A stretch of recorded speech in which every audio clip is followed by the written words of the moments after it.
Welcome along to episode 19 of the Lifting Life podcast. I'm Cam, I'm the host. I have a bachelor's degree in psychology, I work in IT, and I'm also a personal trainer. Today, I have Cass Poulson join me on the podcast, and we have an in-depth discussion about bodybuilding, more specifically bikini bodybuilding.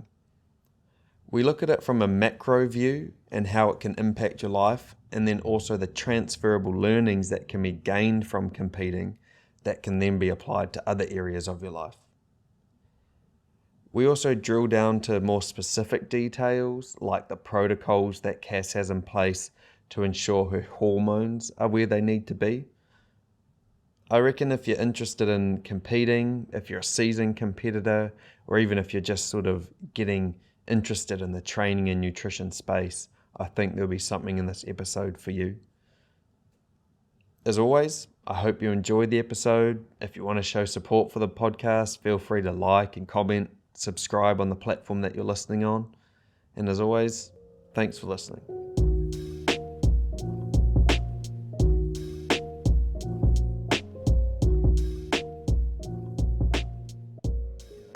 start now. So we're good, we're live. Cass, thanks heaps for coming on today. Really appreciate you being here all the way from Australia. Thank you. It's my pleasure to be here and have a chat with you. It's all good. So today there's a bunch of stuff I want to get into. I know that you've got quite a science mind, so I'm intrigued in that, but you also compete in bikini. You've also been a trainer and all sorts, so there's lots of different things that we can delve into, but I think we'll start off pretty basic and pretty simple. I just want to get a understanding of what your day-to-day looks like at the moment. Mm-hmm. Yeah, so at the moment I'm working as a assistant manager at a gym over here. So I've been in Aussie just a year now. So I work full-time as an assistant manager. I take some group classes within that as well, like a few times a week. And then I work online with clients, most of which are back in New Zealand. So before I moved here, I was PT there. So that kind of happened, that shift to online kind of happened organically when I moved here, with most of my clients still wanting to work with me when I left. So that's been a good crossover for me to still have touch with all those people that I was really close with back home. Ah, that's quite cool, because selfishly we're moving to the UK obviously, and I've been contemplating doing the same thing. How did you find that transition from the in-person stuff to then transitioning to online? Because I tried to do a similar thing during lockdown, because obviously the gyms were shut, and I found it quite difficult. But what's your experience been like so far, and what systems do you have in place that sort of ease that transition? It's definitely it's had its pros and cons. I definitely prefer the face-to-face as opposed to online. I feel like it's good that we can utilize training people online, but there's so many things that you can't touch into when you're just working online as opposed to when you're actually with someone. But I think the thing for me that was really helpful was, like, most of my clients that I work with online, I was with them face to face for a couple of years, so we had a really good rapport. I know how they work, I know what they like, I know what kind of barriers they have outside of the gym. So I'm able to be a lot more considerate in my programming and how we communicate and all that kind of stuff, which is good. There are a couple of clients that I started working with online that I didn't work with in person prior. So again, it's just kind of trying to get to know them as much as I can online and get a gauge for what they like how they like to communicate, and what their preferred style of training is like, and how to work everything together. Yeah. And what kind of online systems do you use? Do you have an app? Do you use Google Sheets? How do you capture all their training and stuff and provide them with their plans? So I have an app. I have used True Coach for the last year, which has been pretty good. It allows me to program pretty effectively for them, and then they log all of their training sessions. And then all the other communication that we do, just messaging back and forth, is usually through WhatsApp. So if I need them to send me videos or that kind of stuff, True Coach has been pretty good. When I first moved, I did do, with the clients that I was working with online, we would do FaceTime sessions as well. But then as I kind of got a bit busier in my day to day and was kind of working full time and trying to study as well, and then still trying to work with online clients, I kind of had to scale the way that I worked with people. But they were all super understanding of that. So I only do FaceTimes with people when it's like in need and when they need something to chat about that you can't talk about. I utilize voice messages quite a lot as well. I'll send like a Yeah, few that's so minutes of talking smart. to my clients. Yeah, they get a small podcast from me every week, Yeah, yeah, yeah, yeah. which is nice. Should start putting those on YouTube or something. Yeah, pretty much. Yeah. Oh man, that's so cool. Yeah, because I feel like with online training, especially if they weren't just say buying a program off you and you're trying to do that one-on-one stuff, making sure that you stay on top of where they're at to ensure their progress is still continuing is probably one element that could be quite difficult in the process. It would be so easy for like 2 weeks to go by and like, oh shit, I haven't contacted that person or I haven't Mm. heard from that person. Has that been something that's come up, or do you think you've got a pretty good handle on it now? No, I do have a pretty good handle on it now. So I have a couple of different systems in place for how I work with people. Like some clients I do weekly check-ins with where they fill out a check-in form as well, like outside of True Coach. It's just like a Google Forms sheet. Yeah, So some nice. clients do weekly check-ins, some clients do fortnightly check-ins, and then some clients do just training only option, which is just a monthly check-in, and that's just pretty much training focus.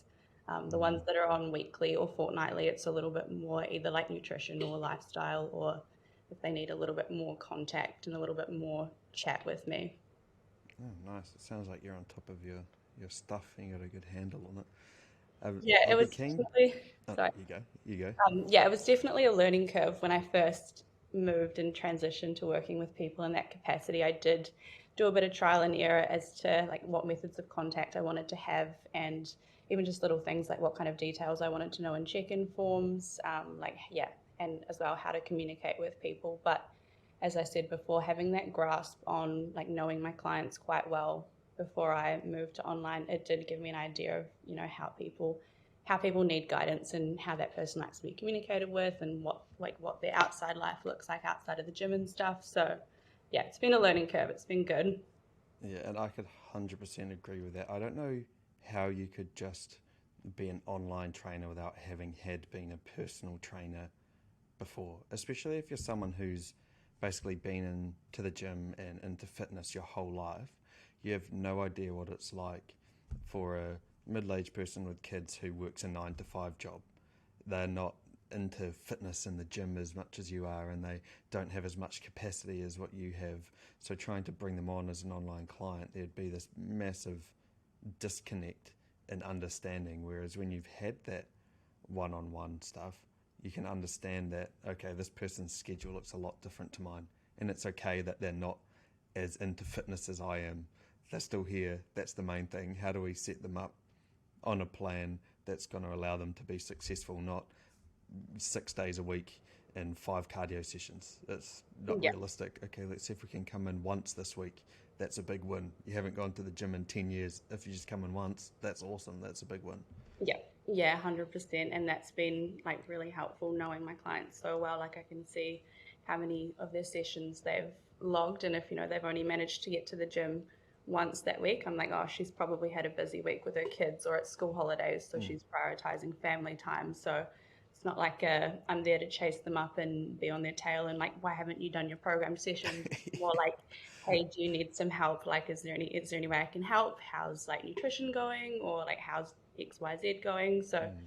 yeah, it's been good. And I guess it's so hard I can't imagine being just solely online. I know that a lot of people are, and that works and they are able to provide that for their clients, but it's like you put the personal and personal training right when you're with someone Yeah, in person and you actually know them well. yeah, yeah, yeah, precisely. I would also be keen. It's nice talking about your clients and your business a little bit, but I'm pretty keen to get more insight into your story and understand what sort of first sparked your interest into fitness, and how long have you been into the fitness space and the gym space for now? So from a training perspective, I started training in 2016. I think it was the very start of 2016. I it hadn't really, like, I'd played a bit of sport in school and stuff, but like gym training wasn't wasn't in my repertoire. Like bodybuilding wasn't even a word in my vocabulary at that time. And I got dragged along to a boot camp class from my sister-in-law, like a group, Oh wow. yeah, like a high intensity kind of group class. So yeah, she dragged me along, and yeah, it was great. I loved it. I had heaps of fun. I hadn't done like that style of training before. I'd never done my own gym training I at that feel like point. that could have gone one of two ways. Either Yeah. you love that, or that's like the worst form of training to put a beginner into. Yeah, yeah, but no, it was a lot of fun though, and I guess for me it was, you get a big endorphin hit from those kinds of classes, and then there's like the social connection as well. So I was like, wow, this is great. I'm having a good time. I'm doing something that's good for me. Like there are people around, so like the music's good. So like those kinds of things in that like group class environment, yeah, I really enjoyed it. And then shortly after that, I ended up moving to a new, so this was in 2016, I ended up moving to a new town, like down the bottom of the South Island. Oh, So I nice. kind of moved away from friends and family, and I got a gym membership, like at a commercial gym for the first time. Hmm. And I kind of just dived into it. I didn't really know, like at that point, I had like little knowledge on training, nutrition, that kind of stuff. So I didn't really know what exactly I was doing, Yeah. but I knew that I enjoyed it, and I knew that I was like bettering myself and that I was doing something that made me feel good. Hmm. Like at that time, I didn't have a ideal person that I wanted to look like, or there was nothing aesthetic about it. It was just kind of doing something that I really loved and enjoyed. And I did that for about a year. Hmm. I What was was it like going to a gym for the first time? Because I assume you did a few more boot camps after that one. Yeah, I did. I think it Yeah. was probably maybe only about 2 or 3 months that I was doing those classes before I Mm. moved and ended up joining a gym. Yeah, it was definitely scary. I Yeah. think because it was at a time where I moved to a new place as well. So kind of everything was new. And I think the Just gym was, chaos. yeah, chaos, but the gym was like a safe place for me. As much as it's intimidating being in a new environment, doing a new thing, the gym was, yeah, it was a Mm. safe place for me, and it was something that I enjoyed. And at that time when I was new there and didn't know many people, it was like a good hobby and something that made me feel good. Yeah. And yeah, and that was when my love for it like really, really sparked. Yeah. And what were some of the technical kind of things you were leaning on at that time? Because obviously you didn't just go in and try stuff. I don't know, maybe you did, but what sort Yeah. of uh, yeah research did you do prior to starting to know how even things worked in a gym? Yeah. I remember when I signed up, I had a session with a like just a free, how you do those like free sign up sessions with a personal trainer when you join a Uh, gym, and they will give you a basic program. I had yeah. I had one of those, and so she gave me a program, like literally just one training day program, and that was all that I knew. So I would literally do that same one program like 4 times a week, and then I'd go in. Yeah, Run it into the ground. I was like, this is my safety net. This is what I know. So I Yeah, would yeah, do yeah. that, and I remember doing like random like core workouts that I'd found on the internet or like found Yeah, on yeah, random yeah. Facebook pages. So yeah, at that point, because that was before I'd done any study or anything within the industry. So yeah, like 2016, at that point, it was just scraping the bottom of the barrel for doing doing Yeah. what I But could. and that would have worked so well because the main thing there is just establishing the habit of going in, right? What you were doing is kind of secondary to actually just being there. So knowing that you had something that you could stick to, even though you're doing the same thing every day, oh well, you're still able to turn up and feel a bit more comfortable that you were there instead of just trying to wing it when you were there.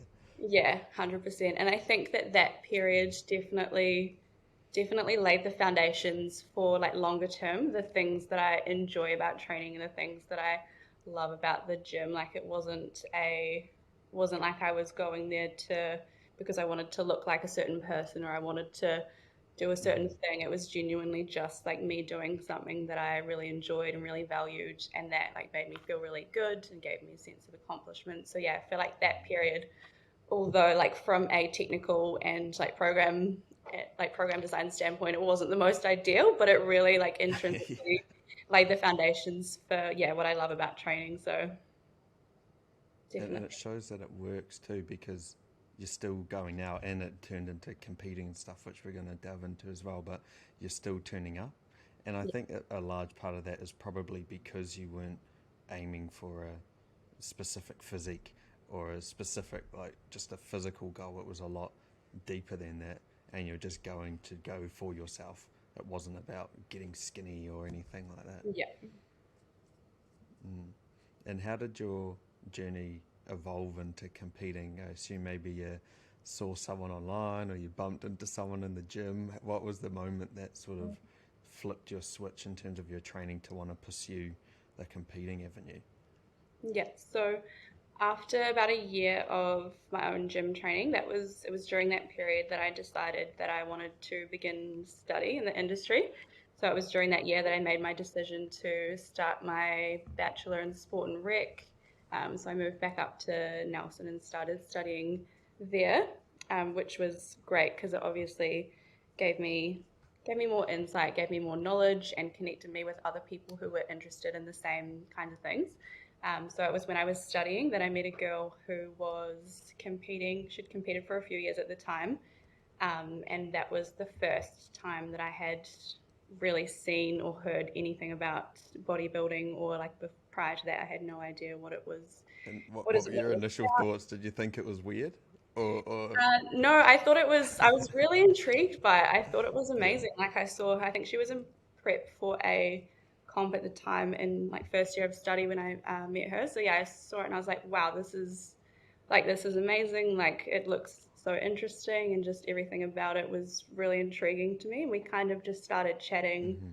I asked her a couple of questions, and then she asked if I had ever thought about it, which kind of just, that was kind of the beginning of it. Like it sparked the moment for me to think like, oh, maybe this is something that I could do. So yeah, I kind of just fell into Hmm. it and then fell in love with it and kind of took it and ran with it. Yeah. Yeah, it's such a because it's such an interesting sport. I asked if you find it weird, because the vast majority of population, when you show them your competing photos or you talk about competing, they think it's the strangest thing. At least for me, my mates, when I was competing, the first thing they would ask is, "Oh, did you have to put a spray tan on?" Like, Yeah. yeah, People get so that's like stuck the in this. the day of. It's like, bro, I'm prepping for 15 weeks without a cheat meal, and you're asking me if I need to put a spray tan on. I don't know, but it certainly attracts um, certain personality types, and I think, I don't know what your experience is like, but there's so many elements that can draw you into competing. Because yeah, it's a physical thing, but it's also a big psychological challenge too. So for you, what were some of the main aspects of competing that really compelled you to want to give it a go? Mhm. So at first it was the initial, like I said, the initial interest of it that was sparked, and I kind of just dove into it a little bit more and, started following some people on social media and started seeing more and more what it was about. And then I started on a kind of off-season plan, which was like training and Hmm. nutrition. And the further into it I got, the more I realized like just how much it really clicked with my personality type and how I like to live. Yeah, Like I'm a very much yeah.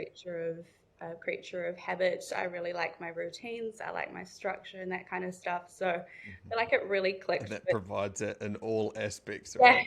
Your yeah, food is literally. there, your training is there, your week is there, everything is Yeah, all in line for you. yeah, Yeah. yeah, 100%. So I just, yeah, I kind of just fell into it and realized like how good it made me feel and how like just the structure of everything just really worked for me. And then I ended up doing my first comp within that year that I started the off season plan. I think we did a few months of Oh, off sweet. season, and then yeah, started a first prep, and I did two comps in that first year, and yeah, just kind of fell in love with it. And obviously, for people who don't know competing, the key differences between off season and in prep is obviously your calories is the main thing there. You're either in a surplus where you're trying to bulk or build, or maybe you're even in a maintenance. But then obviously, when you move into prep, it could be anywhere from, I don't know, 10 to 16 weeks. You're in a calorie deficit, trying to get basically as lean as you can. How did you find that prior to that, it sounds like you already had a bit of structure with your nutrition, but how did you find moving from that calorie surplus or that sort of bulking kind of off-season phase through to the prep for the first time? Because there's so many things that go on psychologically and physically in that transition. To be honest, I feel like I didn't know what I was in for, and you kind of don't the first year that you No prep. idea. You know what I mean? People can explain to you like the overarching principles of how it works. You know, your food will drop lower, you'll end up doing more cardio, but I feel as though no one can really And you're warn like, you. I'll be fine.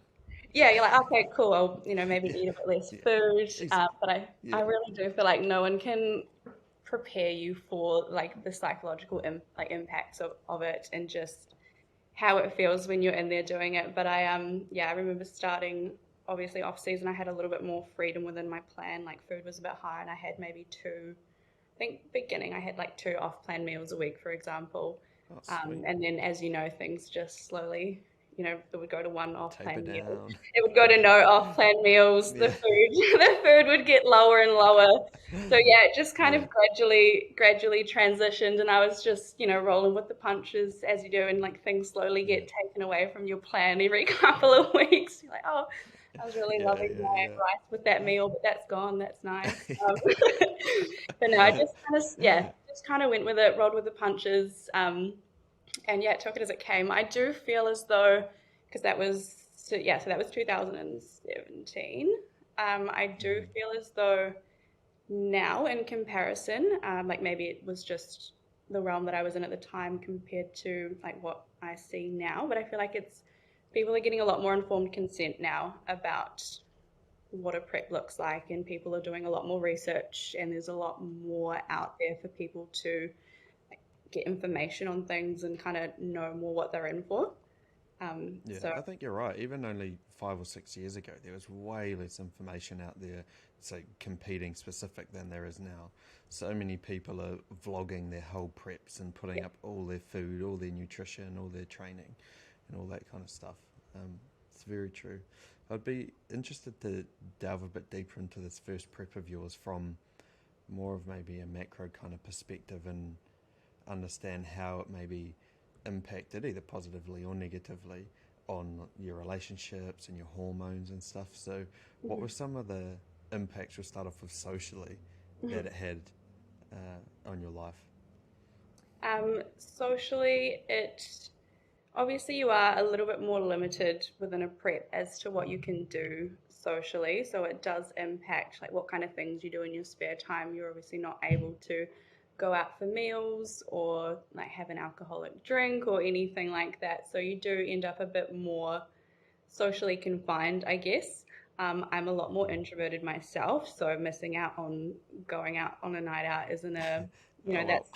that's not a concern for me. I don't, it doesn't really interest me anyway. So it does Yeah. work well with my personality type in that way too. I didn't find I think I did find it a bit more isolating in my first couple of years competing socially than what I do now, for example. Like I think I have a lot more people around me and social connections now compared to in 2017 that are, I'm able to do the things that I want to do that don't have to involve going out for a meal, or, I have people around me that value just grabbing a coffee, going for a walk, doing something that doesn't have to involve food or alcohol. So yeah, in my first year competing, it was probably a little bit more isolating socially because I didn't have as many of those social connections that were kind of grounded on things other than doing the things that you can't do within a prep. Yep. It's interesting. You're drawing on two really key themes, Eric. And the first one is your personality type has to really align with the sport, right? I'm sure you've probably seen it too, where there's people who seem to like the idea of competing, but then when they do it, almost everything about their personality just does not align, and they still have a meal off even though they shouldn't, and they don't do as much cardio as they should in their plan. And it, to me, I just struggle to understand why they continue to pursue competing when there's so many other things you can do. Mm-hmm. And then the second part you're getting at there, which also interests me, is you having a circle around you that support you for doing the thing that you want to do. Because if you don't have that circle around you, you're always seen as the one who never comes to anything, the selfish one, things like that, which is also understandable. But I think it's still important to have friends around you and family around you who support you and encourage you to do the things that you want to do. Yeah, definitely. I think like bridging back to the like personality traits and that kind of thing, that's a conversation that I've had with a couple of people over the last couple of years, like people who are not competitors themselves, and they kind of take the assumption on, sorry, that competing is for extroverts because you're out on a stage, Yeah, you're in front of all these no people, you have way. to do posing, you're standing up there almost naked, and that would Yeah. in turn seem like quite a big extroverted thing to do, but in reality, like how you live for the Mm. other 20 That's weeks like the straight, final like you're two very minutes or introverted something of for your the prep. most part. 100%, like you need to enjoy your own company because you'll probably be doing a lot of things alone when it comes to like your training, your meal prepping, your posing, and you need to be able to be comfortable with saying no to a few things Mm. and being happy with your own routine and that kind of stuff. And they're all very, I would say, more so introverted traits. So yeah, it Yeah. is interesting. I think a lot of people that aren't within the sport would make that assumption that you need to be a lot more, extroverted and out there to want to go up I, on a stage. But yeah. I was going to say, I think the irony is that if you were more extroverted, it would be counterintuitive to bodybuilding yeah, because you would always feel FOMO when you can't go out, you can't go to this event, you can't drink, you can't eat this thing. So, exactly like you say, being more introverted works far better in your favor. Yeah, maybe the final 5 minutes of your prep where you're on stage might be a bit nerve wracking, but once you're out there, you're all right. But yeah. yeah, that's a really interesting learning. And then what about the socially, your your friends and your family in terms of that circle? What was it like going from a network that, or maybe I don't even know if it didn't sound like there was too much of a network, or at least a network where you weren't supported, to one that was more supportive of your journey? I definitely did have, like, in my first couple of years competing, I definitely did have a few people around me that were super supportive and understood what I was doing and why I was doing it and stuff. The one of the harder points was probably more on the family front. I like none of my family members or close family members were kind of that way inclined or knew anything about competing or were super interested or anything like that. They obviously were supportive and like understood, but it was, yeah, very much a situation where I would have to say no to things and miss out on a lot of things, and they kind of just they did, yeah, adjust to it and get used to it. And then over the years, as I've been continuing competing, it'll be like they'll be like, oh, are you doing that again? Or like I Yeah, yeah. I have to say no to a meal, or I'm like, oh, sorry, I Just can't, have like an I ice can't cream. come. Come on. Yeah, and they're like, oh, you're doing Yeah, that again. All right, okay, cool. Like, yeah, I'm yeah, yeah, yeah. like, yeah, it's that Well, it time is so. again. Yeah, it's such a weird sport because you literally like, this is what people who haven't competed, and it's understandably hard to understand. You literally cannot have anything off your plan. If this is your Yeah, plan, I can't have a little piece of cake. I can't have one little bite. Yeah, it's not going to throw me out, but I can't do it. It's just, this is the plan and I have to stick to it. yeah, totally. Like, could you not even have an apple? Like, what? No, Yeah, if it's not yeah, on my it's plan, fine. but it's healthy. Like, yes, Yeah, but it's healthy. Yeah. Oh man, that's so funny. Um, Maybe getting more into the psychological elements of competing. Up until now, or at least especially, I'd say more in that first prep, what were some of the key barriers that you had to overcome in order to be able to step on stage? Because there's so many times I bet in your prep that you had to do something that you didn't want to do. hmm So how did you overcome those barriers and still get to the point of stepping on stage and not giving up on it? hmm I would say in terms of overcoming those kinds of barriers, the a thing that I was really like that I really struggled with in the first year to couple of years of competing was like posing in stage presentation and making sure that I wasn't gonna just stand up on stage and freeze. So yeah, a big Yeah, that's a area good of one. struggle for me was building my self confidence and like really reinforcing just practicing doing the things that I needed to do to make sure I was able to perform how I wanted to. And I think overcoming self-esteem issues and feeling more confident in myself and my abilities was a really big Mhm. learning point in my first couple of years. And it's still something that I work on all the time, but in comparison to when I first started competing, yeah, like self-confidence and just feeling assured within myself and having the level of like self-efficacy and self-belief that I could do these things was probably one of the Mm. bigger barriers for me. Yeah, oh man, that's such a big and important topic you're getting onto there that I also think that competing can help with so much. I think it's something to do with setting up a plan or having a plan, sticking to it, and achieving the thing that you wanted to achieve, and then seeing that you have an ability to do the things that you set out for yourself and you can have this trust in yourself. Is that something that you found fulfillment in terms of Yeah, your competing? yep, Yeah. 100%. Like it's almost building that self-belief that you, like you say, you set a plan and you stick to it and you do it. So it gives you that kind of self-assurance, like, yes, I can do the hard things and I can set a plan and I can choose to prioritize this over other things or just all of the other struggles that come within a prep as well, like time management, like managing your stress levels, managing your sleep, all those kinds of things. Like when you get to a Mm. point where you know how to juggle everything and you know how to balance everything, it just, yeah, you feel a lot more comfortable and confident within yourself because you know that you can pretty much get through the struggle or get through the adversities that come with a prep. Yeah, and I think so often competing can get a bad rap in communities that don't compete because of how selfish and insular you need to be for those 10 or 12 weeks. But I think the the flip side to it is that that is what is so beneficial for you as an individual too. And I would encourage everybody to make a goal that is that specific and see how well they can stick to it. It doesn't have to be competing, but until you set this goal that's really hard and see yourself achieve the small daily things, the weekly things, and then, the more macro things in order to be able to achieve it. Until you've done that, I don't think you can throw shade at something like competing because the empathy or the level of understanding of what it takes to stick to something like that just isn't there.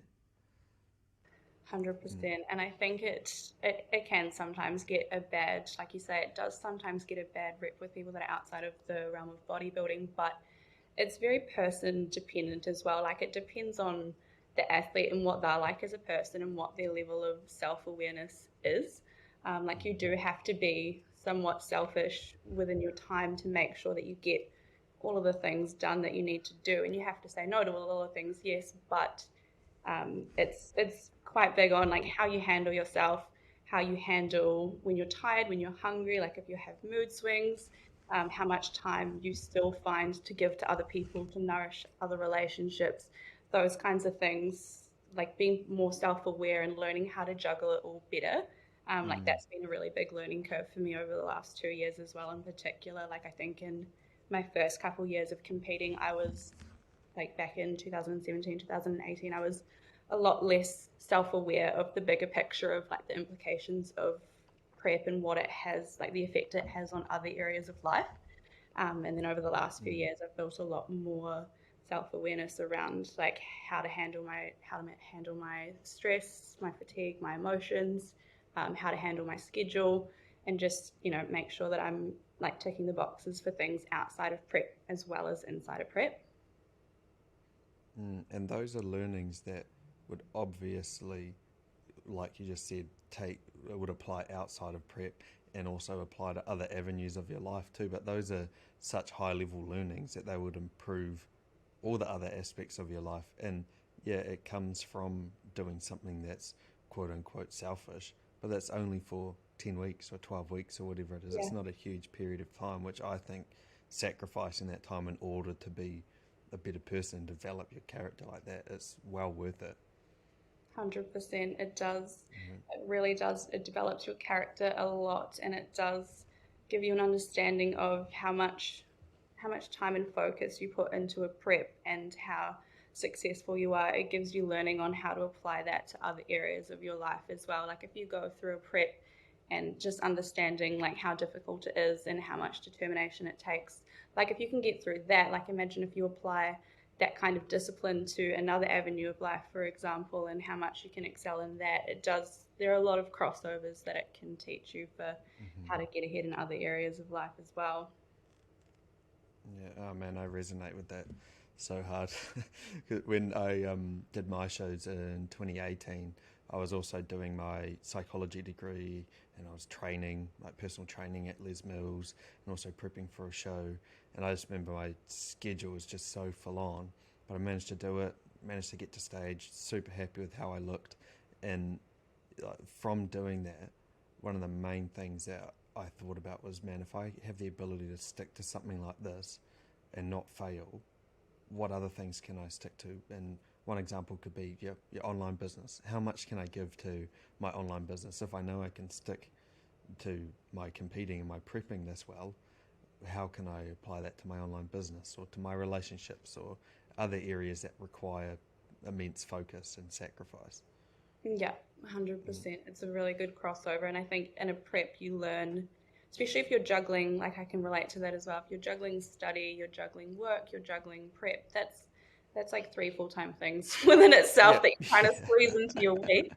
So I think in a prep, it really does teach you like just how much you can get done in a day and in a yeah, week, and just how many, if you dedicate the hours, just, yeah, yeah, just how much yeah. you can progress. And you don't need to watch 4 hours of TV every night. You can just get by with 30 minutes or 1 hour of TV. You don't need to have the whole evening spent on the couch. Yeah. One word that came up a little while ago was self-esteem, and I'd be interested if you're keen to explore that a little bit more, and more in relation to probably the different phases of competing from the off season to the on season. Now that, especially from your first show, you saw how lean you could get. How did that impact your self esteem when you then had to go into an off season phase? Calorie surplus, body weight, body fat goes up. Did that impact you, or did you still have the mindset?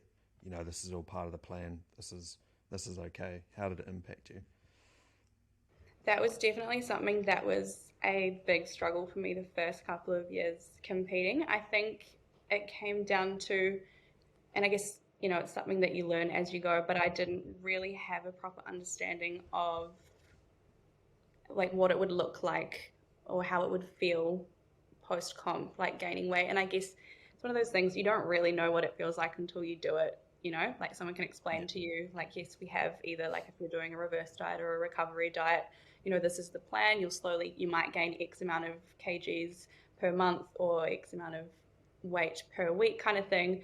But just the feeling is, it's quite hard to explain unless you've actually gone through it. But in the first couple of years, I definitely struggled with that a lot. I think a lot of competitors do fall under that umbrella of feeling like they need to be stage lean or they can only feel good when they're stage lean. But over hmm, the last few years, it's definitely been a big work on of mine to understand that like stage lean looks good for the stage and it looks good for a short stage. period Yeah, of time.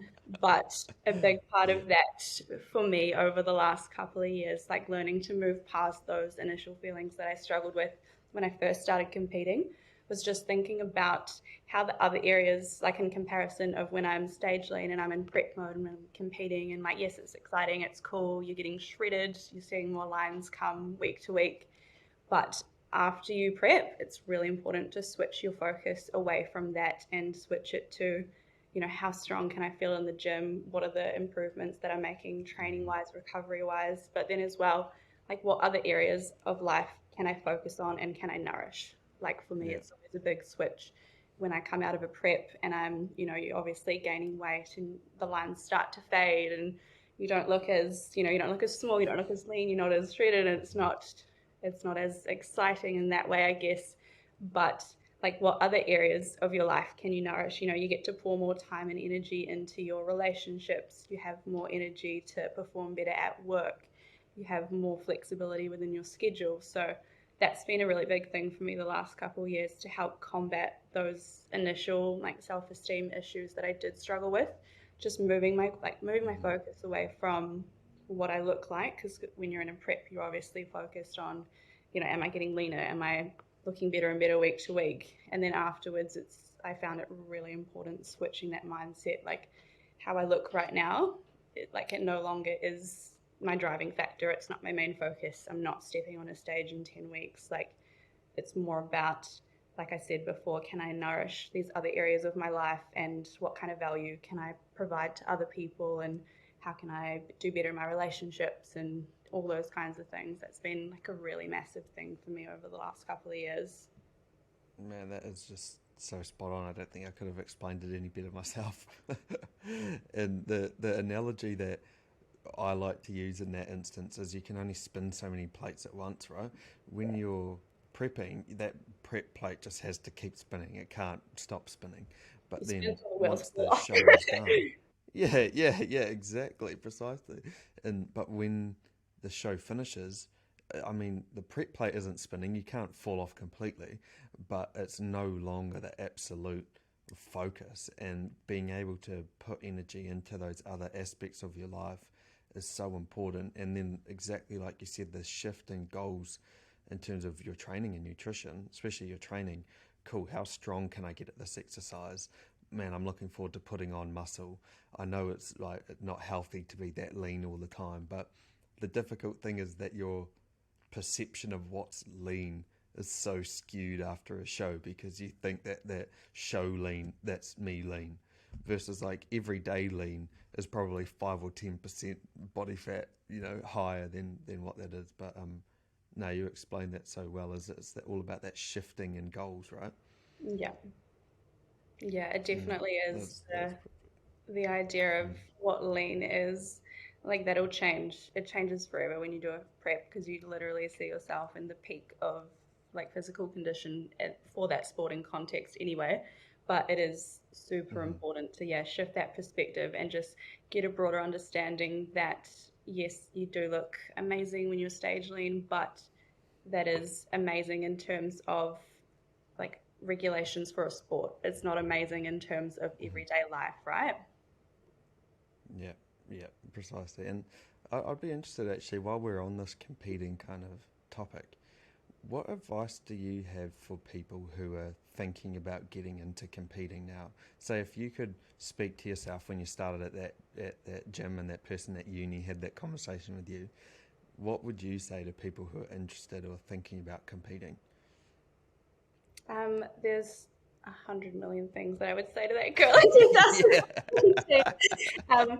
I think in terms of general things that you are kind of required to ideally have before beginning a prep, I think obviously doing your research in terms of federation, class, all those kinds of basic fundamentals, but Mhm. then making sure that you already have a good relationship with training, like you've been training for a wee while in the gym, you know your stuff there, and you've got a healthy relationship with training and exercise.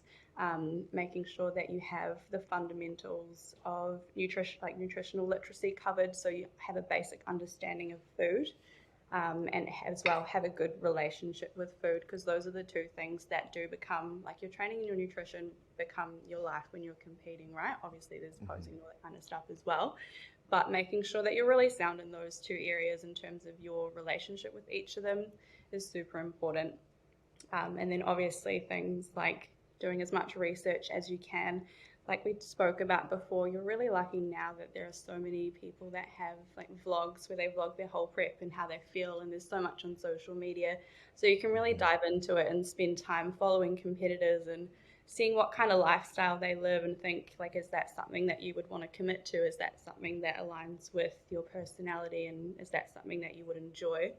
And then obviously making sure that you have a coach who's going to be supportive and who's going to guide you, and someone that you trust and want to work with for a long period of time, and all that kind of stuff.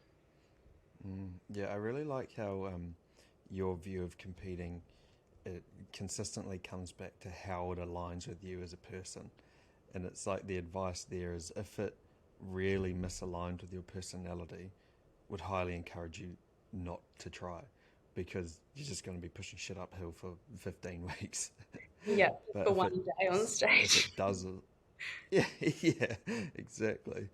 But if it does align, then absolutely like go ahead, do your research, find out as much as you can, and it's exactly like we talked about before. There's so much information out there online, Yeah, definitely. I think, and then what were we going to say, sorry? no, no, you go, you go. Just like we said, making sure it aligns with your personality type is a big one, but just thinking about your, like assessing your reasons why you want to do it. Like, are you doing it because you have seen it and you think it looks cool seeing people like land up on stage? Or is it because you really like you already really enjoy living a similar lifestyle and you want to take it that next step further?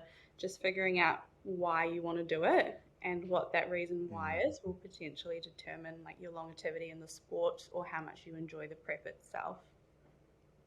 Yeah, and one thing that made me think of is um, maybe that's something that's a little bit easier to resonate with is say if you wanted to start a business, what is the goal of you starting that business? Is it only to earn money, or is it because you like the idea of running a business and seeing how it goes and just, giving it a shot as opposed to the final end result?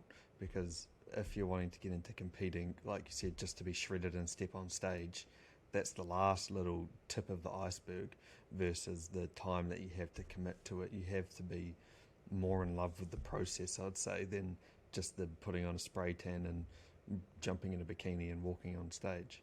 Yeah, yeah, 100%. Mm.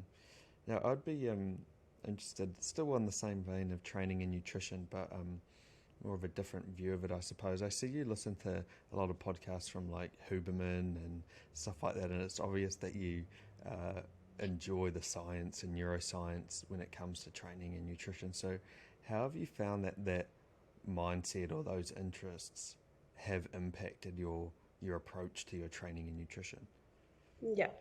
Um, Definitely a lot of podcasts have had a big influence on my training and nutrition. I think as well in terms of just general lifestyle management factors too. Like on the training route first, obviously I did a degree, which was great. I got a bit of training knowledge from there, but then I feel like most of my applicable knowledge has come from like extra courses that I've done online over the last few years. I've done like I'm not sure if you heard of Kilo Strength Society. I've done some of their courses. I've done some clean health stuff, and then a lot of supplemental information from podcasts, whether it be Human Lab or Mm. Iron Culture's been really good. I enjoy their stuff, like Eric Helms, the team at 3DMJ, all those kinds of things. It's definitely given me just a much broader understanding on like in terms of training, like what's optimal in terms of volume, intensity, recovery, different methods of periodization. So it's given me those really good like bread and butter skills to know how to apply with myself and my own training and also Mm-hmm. clients.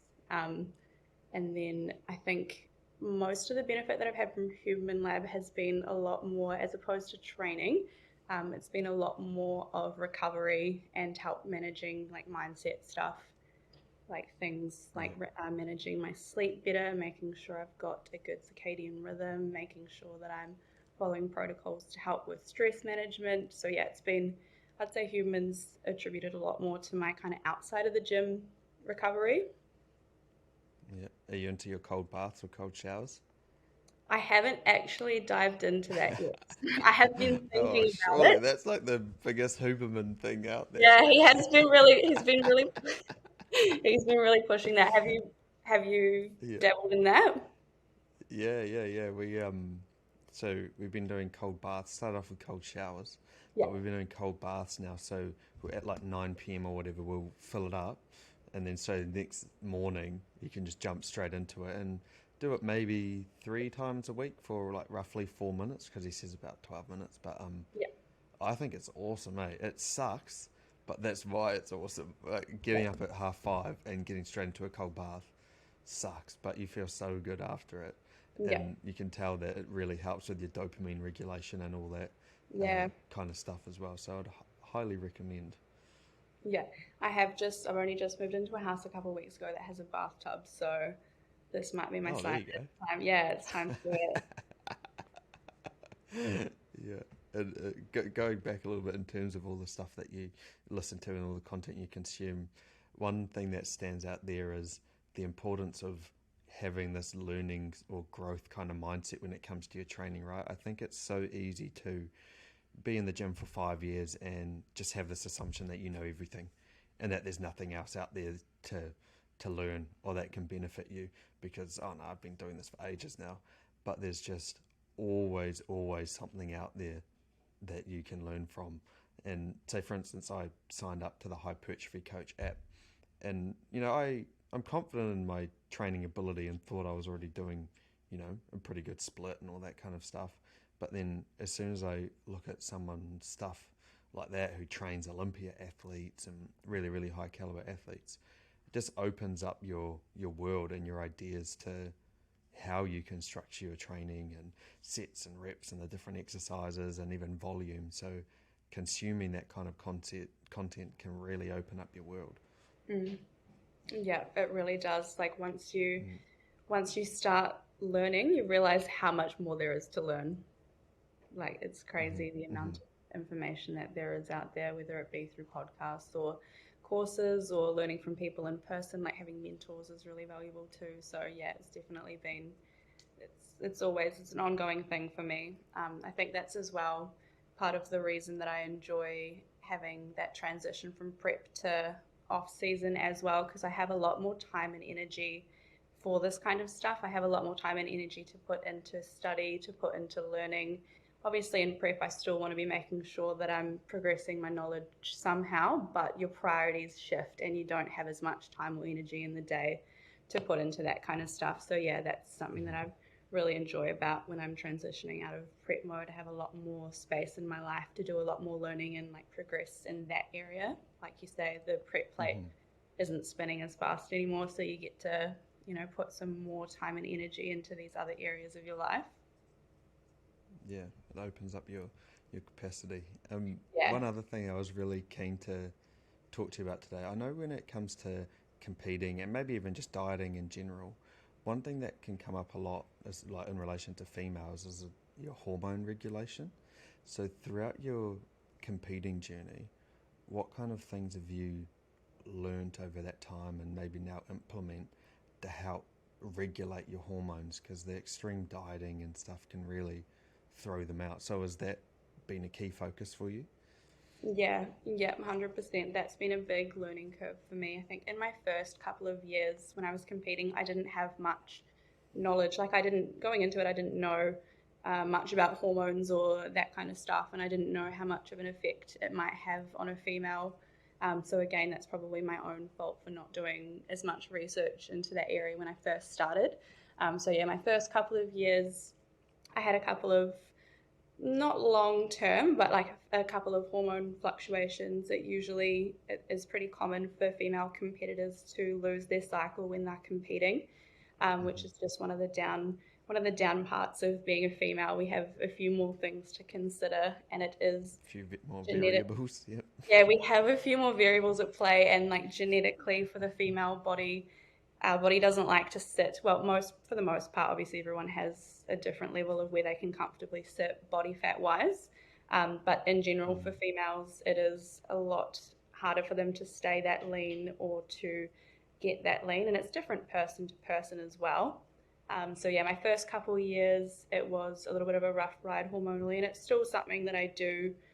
Obviously, it's always something I keep in mind when I'm prepping or when I'm in off season. Um, when you are prepping, there are obviously things that you can, depending on what your coach's level of knowledge and understanding is like, but they should be keeping in mind for female, making sure that you have some recovery in there. That's always a thing, but it is a bit more important for females than as well your inclusion of dietary fats. Not dropping Hmm. below a certain amount of fats within your diet is a lot more important for females in particular than what it is for males, just because of those hormonal reasons. So yeah, Hmm. during a prep, you can try and tick these boxes to make sure that you're keeping yourself hormonally in check, And then after a prep, a big focus for me over the last, I finished my prep I competed in November last year. So since then, a massive thing for me has been making sure that I'm keeping in check with trying to get my hormones back stable. Has been an ongoing battle for me, but just making sure I'm keeping enough fat in my diet, like a healthy level of dietary fats, making sure that my training volume and intensity is accounted for and in a pretty stable range to allow for enough recovery. And then for me as well, a big thing in keeping that in check has been managing my like day-to-day stress levels and making sure that I'm not crazy cortisol levels and feeling stressed and like worried about stuff and all that kind of thing, because everything really does, like everything ties in together, like from what you're having food wise, what your training recovery is like, and then also what your mental load or mental stress levels are like. So yeah, that's been a massive focus point for me since finishing prep at the end of last year. So that's kind of an ongoing thing that I'm trying to do this off season, like put myself in a really good place hormonally. And this is definitely for me, like whether I compete or not this year is dependent on where my hormone levels are at when it would be like when it would come crunch time or time to start a prep. Like if I'm not in a place where I'm sound and I haven't got a regular cycle, for example, then I'm not going to be putting my body under the stress of a prep when it's already not like functioning how it should essentially. And that's such a healthy approach, and it's clear to see that that's a big focus and a big emphasis for you, which is, I think, is so important and really good advice for people wanting to get into competing, especially females wanting to get into competing, because you hear all too often the horror stories of girls being put on really, really hard diets, and then they take a long time to bounce back afterwards because of how much it ruins the hormones. So like you say, in terms of doing that research, is really important. And I'd say that wasn't on you when you first started to you don't know what you don't know, right? It's good that Yeah, you've learnt it now, but I wouldn't say it's your fault for not knowing that when you first started. But yeah. like you say, laying that groundwork and understanding that when you get into it. And what are, maybe a bit more specifically, what are some of the key things that you do now to keep your hormones at a healthy level? You mentioned the good fats and the cortisol levels. So, what do those look like specifically? So, in terms of dietary intake, I'm making sure that I'm sitting at a healthy minimum, if not pushing into higher, like the recommended dosages for how much fat I have in my diet. So that's been a non-negotiable since I ended prep. You have that ability to make sure that you're prioritizing those kinds of things. You don't have to. You're no longer eating crazy low calories or that kind of thing. So you do have that opportunity to put that into focus. So yeah, dietary fats has been really big. Another one for me has just been obviously you reduce your amount of cardio, so you're reducing the amount of work that you're doing within the gym. So, like from a physiological level, how much stress you have on the body, because training and cardio is essentially a stress on the body. So, just lowering my work within the gym, like less cardio. My training is at the moment at about 5, sometimes even 4 if I have a crazy busy week, 4 or 5 days a week. So, it's been good just having less physical stress on the body. And then a big focus has been making sure that I'm managing my day-to-day stress and cortisol levels. So making sure that I'm not putting too much stress on myself, making sure I have everything in check, like schedule wise, making sure I'm taking enough time to calm myself, whether that be through things like meditation, bit of journaling, making sure I'm not having a crazy amount of caffeine, because then that does in turn spike your cortisol levels too. So yeah, it's been a lot of Yep. like mindset management and just making sure that I'm, feeling in a pretty calm place in life overall, which has been good. Yeah, and it looks like it's sort of a holistic approach, eh? It's all the different elements of your life, not putting, at least when you're in prep, not putting a heavy emphasis on one particular element, sort of ensuring that they have some kind of balance, whatever that means. That term gets thrown around a lot, but some It kind does. of balance in order to not throw off that. I don't want to say balance again, but throw off that balance. But it's an Yeah. interesting one when it comes to it's an interesting one when it comes to training and nutrition, because it's almost like a parabola. There's a certain point where it's optimal for you. It's really good for you in terms of, the plan that you're sticking to. But then something like prepping, the last few weeks you're probably over the edge where it's no longer good for It's you. off But balance, yeah. yeah, yeah, and it has to be. But the point I guess I'm trying to make is that training and nutrition, or training and maybe more specifically dieting and being in a calorie deficit, isn't a bad thing to do, but it's about having that understanding of the tools that you need to have in place in order to make it sure it's a healthy thing for you. And obviously that's super subjective. If you're a female and you're already 10% body fat, well, you probably don't need to go on a diet unless you're competing. But, if you're 30% or 20%, it's different between person to person to how much of a negative impact it's going to have on your body. But to a certain extent, it's going to have a really positive impact on your body, but it's about knowing where that point is, I suppose. Yeah, yeah, 100%. And I think it does, people outside of bodybuilding will not often understand how much of an effect it takes, like on your health, like mentally or hormonally and that kind of stuff. They'll see from the outside a prep as, you're eating healthy, you're training, so you should be like super healthy and it's really good for you. But like understanding that when you go through a prep, you are pushing past extreme, you're pushing past just the normal gym training for health and that kind of stuff. Yeah. And you are putting your body into a like subjectively unhealthy position for a short period Yeah. of time. But again, Yeah. that's a sacrifice that you make for the sport, like in that situation. And there are ways that you can manage it to make sure that you are looking after everything throughout. But just know that, like you say, using that word balance again, it's going to be tipped. It's going to be tipped for the last little wee while there, and that's a decision that you make, and that's something that you have to just manage. Exactly. And you'd be, at least I know I was, you'd be naive to think that bodybuilding is super healthy. To a certain extent, it is. I think the elements in which it is healthy is that it teaches you about nutrition, about training, about, how to stick to a plan that's really good and healthy for your body. But there's the prepping element that it becomes less healthy. But the thing that is that you're not stage lean all year round. You're there for a couple of weeks, and then as long as you have a good coach or you have good knowledge in how to reverse diet, then a month or two later you're back to that norm again, whatever Yeah, that norm is for you. yeah, Mm. yeah.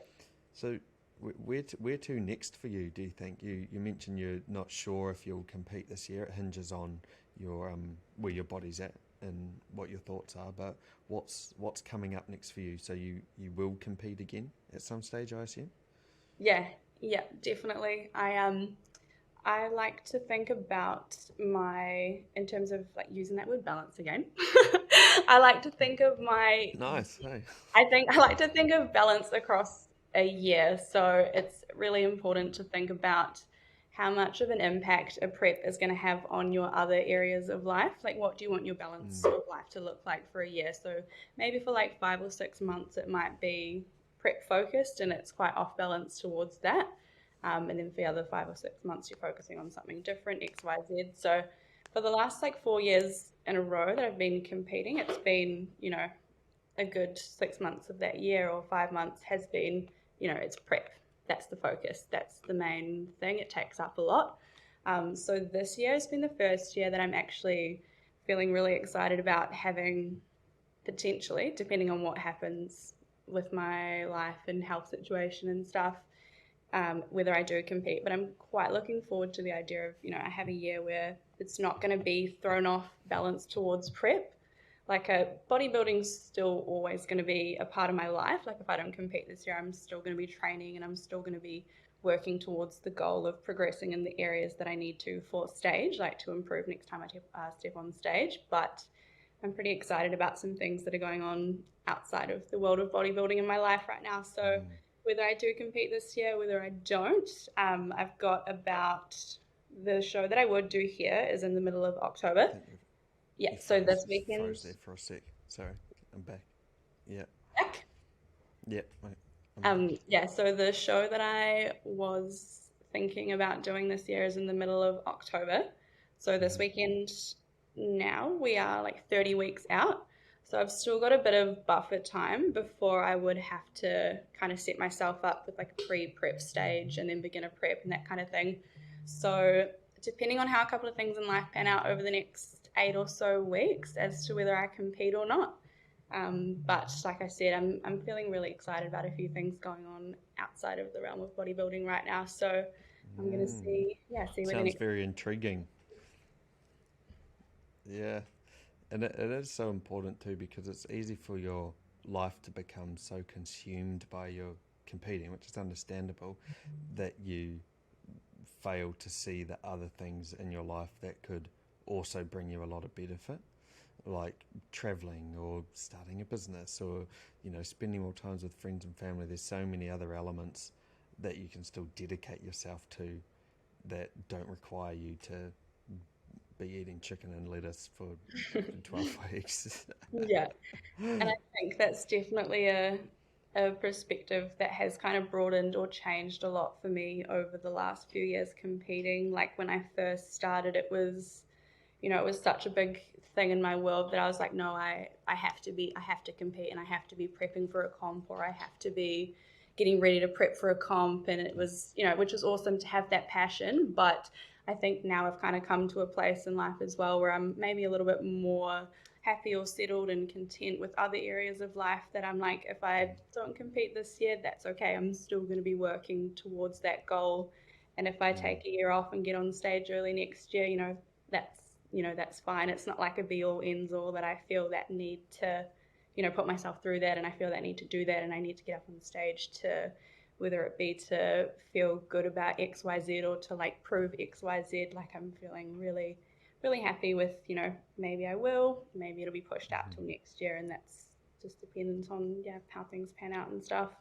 and it's almost, I reckon it comes down to how content you are with your identity and those other avenues of your life. If your whole identity is consumed by, I am a competitor, I'm someone who Oh, are you competes, there? then it's going to be harder for you to take that time off versus if you've got your job going, if you've got this other hobby going, if you've got your social stuff going, then your identity isn't just competing. So I think you can be a lot more content when you take time out of that space. Yeah, Yeah. 100%. And I think it's as well, it kind of comes down to, like you say, how content you feel with your life overall or how content you feel within yourself. Mm. I think often competitors can kind of get tied up in the adrenaline rush of competing. Like you're prepping for a comp, you're getting leaner and leaner, you're looking better, people are giving you more compliments, you're Mm. getting, all this attention on this one thing, and It's it that can be like, dopamine hit. yeah, 100%. It's like a big, it's like a Yeah. big build up of a dopamine hit. Yeah. And you're kind of searching for that high, but I think it's important to make sure that you're feeling, happy and content and excited about other areas of life as well. Yeah. I think that's so spot on. And I feel like that could be a good place to wrap it up. I don't know about your thoughts. Yeah, yeah, Yeah, good that, gold. that was really good. Thanks so much for coming on today, Cass. I do appreciate the insight into the bikini competing. I think I found really, really interesting. If people want to search you up, which I'd recommend people do, what's the best place for people to find you? Would it be your Instagram? Yeah, most likely Instagram. Mm, It's just cass.poulson. mm, Yeah, I usually share random snippets of competing or just life stuff or general insights and that. mm. No, for sure. Thanks heaps again, Cass. And I'm looking forward to those other things that are coming up that you alluded to. Thank you so much for having me. No worries.